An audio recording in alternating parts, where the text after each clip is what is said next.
अक्सर बताया जाता है कि आध्यात्मिकता का लक्ष्य खुद को जानना है। जानते हैं कि कैसे यह अपने अस्तित्व के स्रोत को जानने के बारे में नहीं है, बल्कि खुद को खो देने के बारे में है। खोजना इस शब्द ने लोगों को भ्रम में डाला है। खोजने का मतलब है कि हम कुछ पाने के लिए खोज रहे हैं।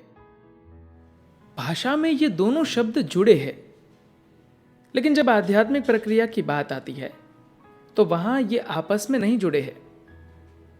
एक जिज्ञासु कुछ पाने के लिए नहीं खोजता, वह नहीं जानता इसलिए वह खोज रहा है। अधिकतर आध्यात्मिक जिज्ञासुओं को यह बात समझ लेनी चाहिए।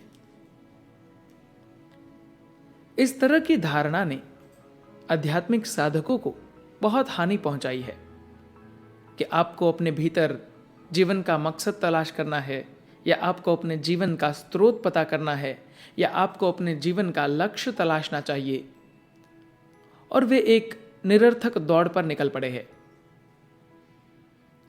अज्ञानी लोग अक्सर आध्यात्मिक साधकों को इसी दौड़ में लगे रहने को उकसाते आए हैं।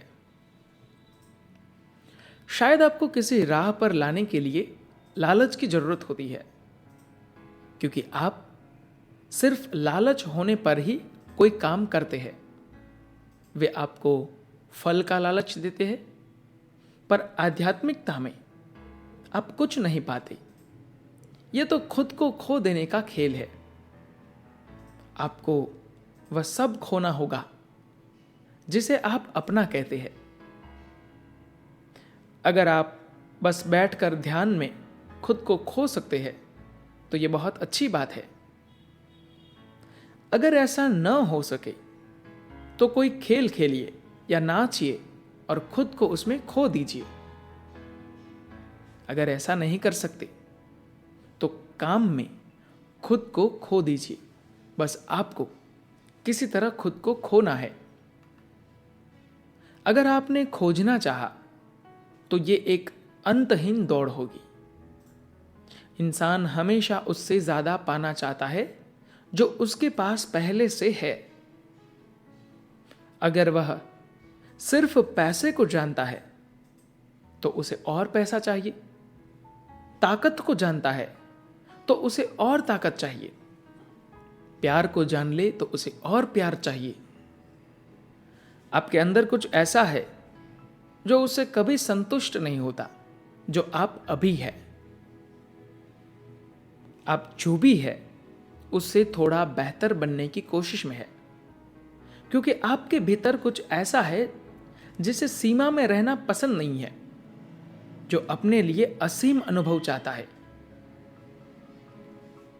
जरा सोचे कि अगर आपको असीम को पाना है तो कितने समय बाद और कहां उसे पाएंगे। तो यह दौड़ कभी खत्म नहीं होने वाली। लेकिन आप खुद को खो सकते हैं। ऐसा करना आसान है, क्योंकि आपकी सत्ता सीमित है। अगर आपने खुद को खो दिया तो जो भी पाने योग्य है वह खुद ही आपके सामने होगा।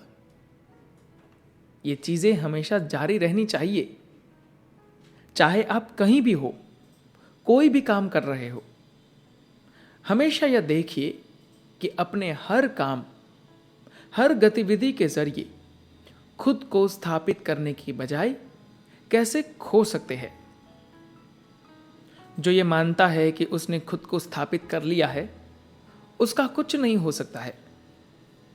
जब आपको लगता है कि आप स्थापित हैं, आप स्वाभाविक रूप से उतने ही असुरक्षित हो जाते हैं। क्या आपने कभी महसूस किया है कि व्यवस्थित जीवन में असुरक्षा की भावना बढ़ जाती है? जब बचपन में आपके पास कुछ नहीं था तो आप कितने मजे में थे। जवानी में भी संभवतः आपके पास अपना कुछ नहीं था।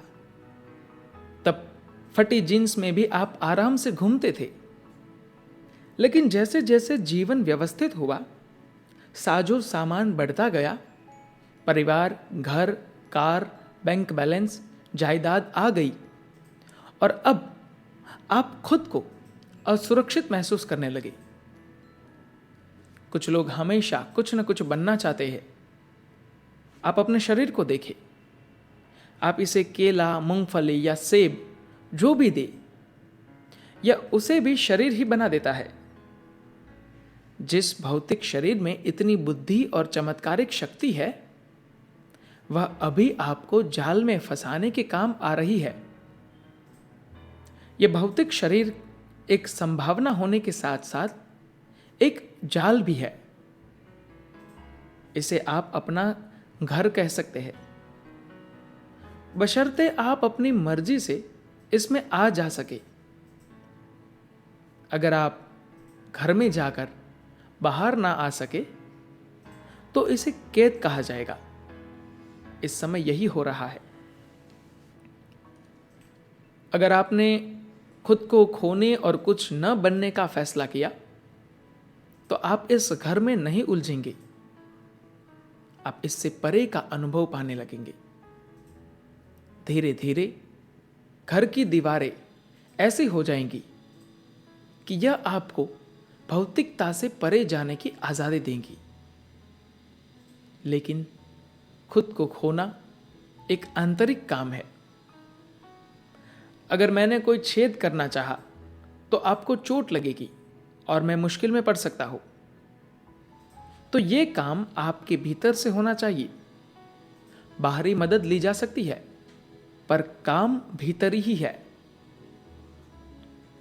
अगर आप खुद को खोना चाहते हैं तो सबसे बुनियादी चीज है आपकी पसंद और नापसंद। बाकी सारी चीजें इसी पर टिकी है। ज्यादातर लोग पसंद और नापसंद के आधार पर ही अपना व्यक्तित्व गढ़ते हैं। अमेरिका में लोग अक्सर कहते और सुने जाते हैं, I am a coffee person, I am a green tea person, I am a beer person.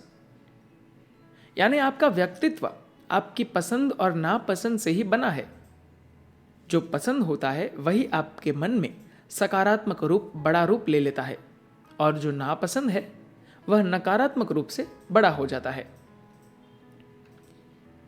एक बार जब आप ये प्रक्रिया शुरू करते हैं और अगर आपके भीतर किसी चीज को बढ़ा चढ़ा देने का भाव हो तो हम कहते हैं कि आपका एक व्यक्तित्व है।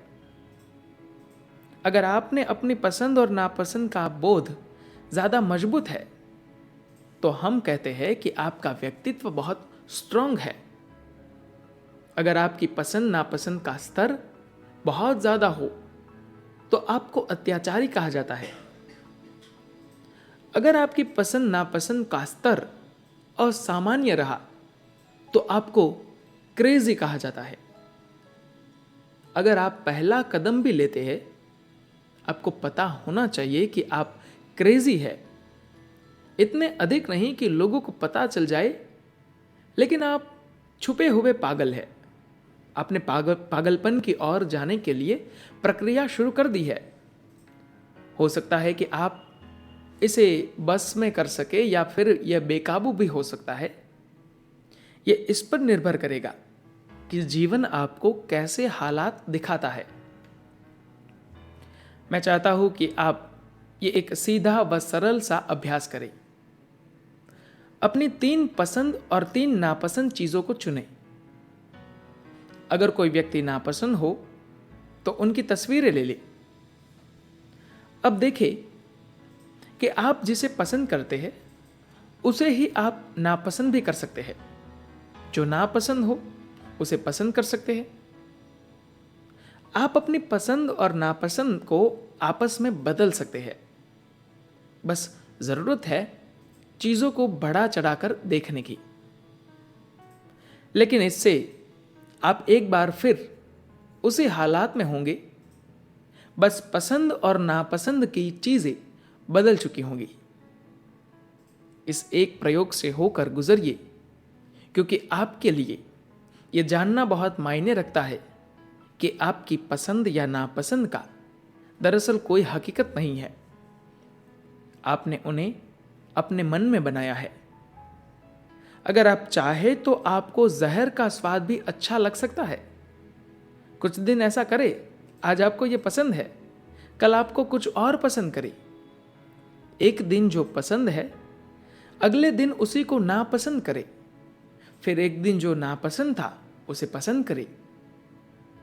कुछ समय बाद आप जान लेंगे कि आप एक बेवकूफी से भरा खेल खेल रहे हैं और खुद को मिटा रहे हैं। अपने साथ ऐसा कभी ना करें। क्या आप आजीवन अपने दिमाग में चल रहे तमाशे के साथ जीना चाहते हैं, या फिर जीवन को जानकर इसका अनुभव पाना चाहते हैं, या कम से कम इस जीवन के स्पर्श को जानना चाहते हैं? ये जीवन इसीलिए ही है कि इसे इसकी पूरी क्षमता के साथ खिलने दिया जाए। ये जीवन आपके तमाशे के लिए नहीं है, ये आपका मंच नहीं है। ये सृष्टि उस सर्जक के लिए एक मंच है जिस पर वह अपनी पूरी आभा के साथ नृत्य करता है। जीवन आपको थोड़ी इजाजत देता है कि आप छोटी सी भूमिका कर ले, लेकिन यह सोचना शुरू मत कर दीजिए कि यह सब सही है और अपना कलेजा निकाल कर रखना है। यह आपका नाटक नहीं है। यह कॉस्मिक तमाशे को खुद को छूने दे। बस यह जीवन यही है। धन्यवाद।